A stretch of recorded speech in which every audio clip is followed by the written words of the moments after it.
Hey guys, today I'm going to talk about table management, basically how you set your tables up on the desktop, and go through a few different options that you have, and also cover Table Tamer, which is the software I use to manage my tables. This is paid software, but I think the free version allows you to tile your tables automatically and all that good stuff, but the only thing I think you won't have functionality on is bedding. But definitely just for the setting up your tables, it's well worth just having the free software. So what I'll do is I'll basically just pretend like I just got this software, and we'll set up a session, and then I'll show you the different functionality that you have. You can just tile your tables straight, or you can use a couple other things. One is called stack and tile, and another one I call stack and play, but we'll get to that here in just a minute. So the first thing you want to do is, after you download the software, is click right here. As you can see, I've got quite a few layouts already created. I currently use Jim's awesome layout, of course, and so let's go ahead and create a layout. Okay, so our new layout is populated down here below. We'll keep our stack as the 0 slot, and you'll see what I mean here in a second. So I'll click here, and that will show us basically what our layout looks like. So I'm just going to do a simple 4-table layout here with our stack on the top left. I'm going to go ahead and put in a good table size for my desktop here. I already have that kind of pre-figured out here, so I wouldn't have to do that during the video. And what we want to do is have 2 by 2. Which is what they already have populated here. So what it's going to do is it's going to throw 4 tables out when you do that. 2 times 2 is 4. And then I'll arrange them. I'll show you how to do that real quick. So what you do is you put in your table size that you want, and add slots. Now there's a cool feature here that if you want to go ahead and figure out, if you don't know what tables sizes you have, you can just bring a table in.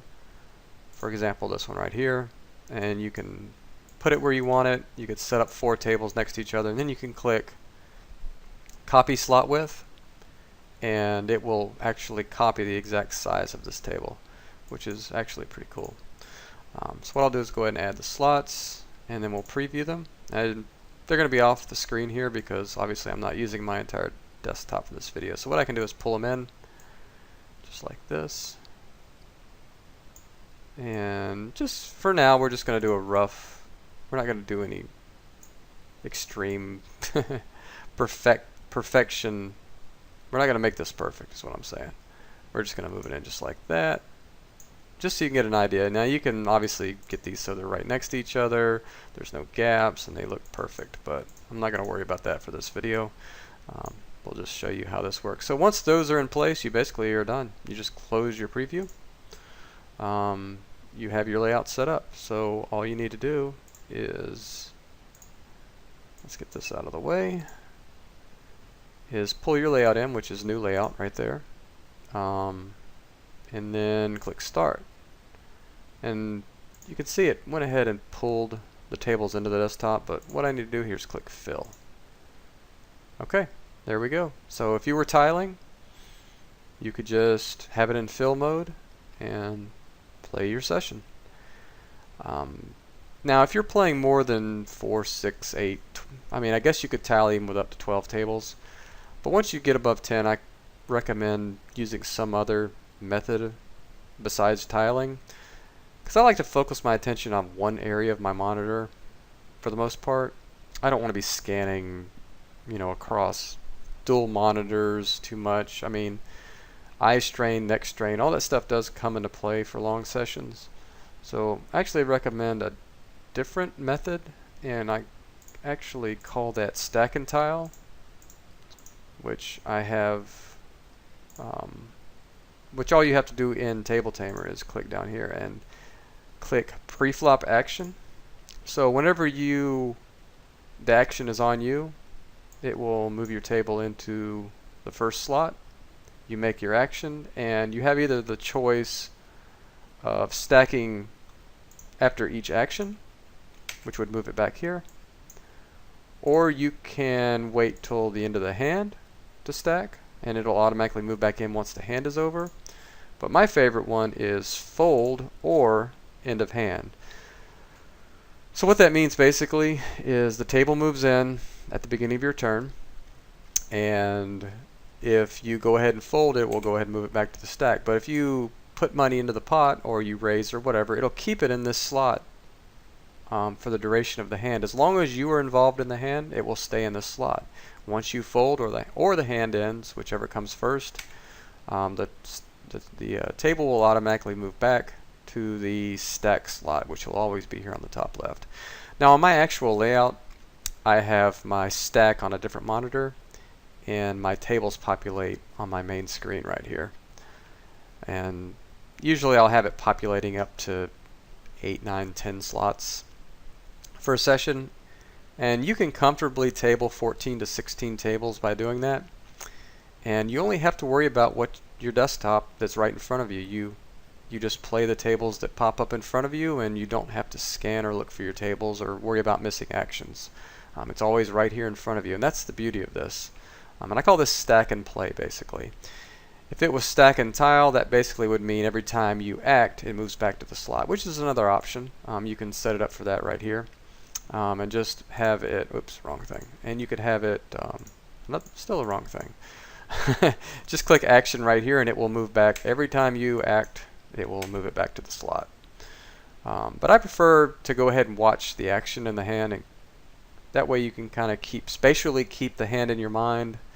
So every time a table pops up, you're not like deer in the headlights. You don't have any. You have a lot more luck remembering the action if the table stays in front of you for the duration of the hand. There's also another option that I don't recommend, but if you're only playing 8 tables or less, you can do that as well. And you could just have it fold at end of hand. So if, let's say you open, get 3-bet, and you fold. Well, and let's say somebody cold called behind you. Well, you're not going to have that information because your table was moved back to your stack. But if you just make the table stay around until the actual end of the hand, even without you involved, you'll be able to see what the other players are doing. And if you're playing 6, 7, 8 tables, you can pretty much follow the action on just about every table. So that's an option as well if you want to do that. But I prefer this option right here, which is fold or end of hand. So what I'm going to do is I'm going to sit down on a few tables and pause the video first, and then sit down at a few tables, and then we'll come back and I'll play a short little session just to demonstrate how it works. Okay, we are back. As you can see, I've got some tables going now, and action is on me on this table, and once I act, it's moved over. Same thing here, I can kind of pre-fold, or actually just fold now. Notice how it just moved back up to the stack. And this table, I have a hand, so it popped into the grid. So I'll raise that hand. Notice how it stayed there and it didn't move away.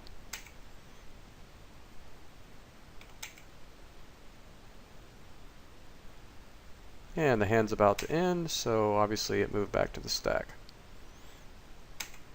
And so we'll just keep playing here.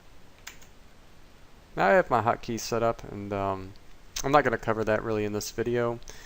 But what I will do after I'm done demonstrating how this works, I'll just basically show you all of my settings. I'll just have it on the screen without commentary, just so you can see what my settings are, and if you wanted to copy them, you're welcome to do that. So what I'm going to do now is change it to fold, or I'm sorry, action. So now every time I do an action, it's going to move it into the stack. It's just a slight difference. It just basically is whatever your personal preference is. So I'm going to go ahead and move that in. I acted, so it's gone. And you'll notice I'm going to play the jacks, obviously. So watch what happens when I either open or 3-bet these. So I open, and it moved it back to the stack. With the other feature, it would have stayed down here. And this is really what you pretty much have to do if you're playing mass amount of tables. If you're playing 24 tables or whatever, you're pretty much forced to use this method. Just because you'll have too many slots to look at and too many populated at one time. You'll be waiting on hands to end, and and your tables in your stack won't have anywhere to go. So that's actually a glitch that it just moved back into the... Sometimes you'll get little glitches, which is fine. If that ever happens, you can just have a key that's designed specifically to stack your tables. There's a hotkey section you can use. Anyways, I'm not here to play poker, so what I'm going to do now is, first of all, pause this video, get off these tables, and then I'll go through my settings for you. Okay, everybody, here we go. I'm going to go through all my settings, or as many as I can remember to go through. I'm not going to talk anymore during the video. I'll just go through the settings, and if you're setting up your Table Tamer, feel free to copy my settings. If you have any questions, feel free to email me at jim@automaticpoker.com or automaticpoker@gmail.com, whichever you prefer. Or you can get me on Skype at Automatic Poker. I look forward to hearing from you. Enjoy the rest of the video.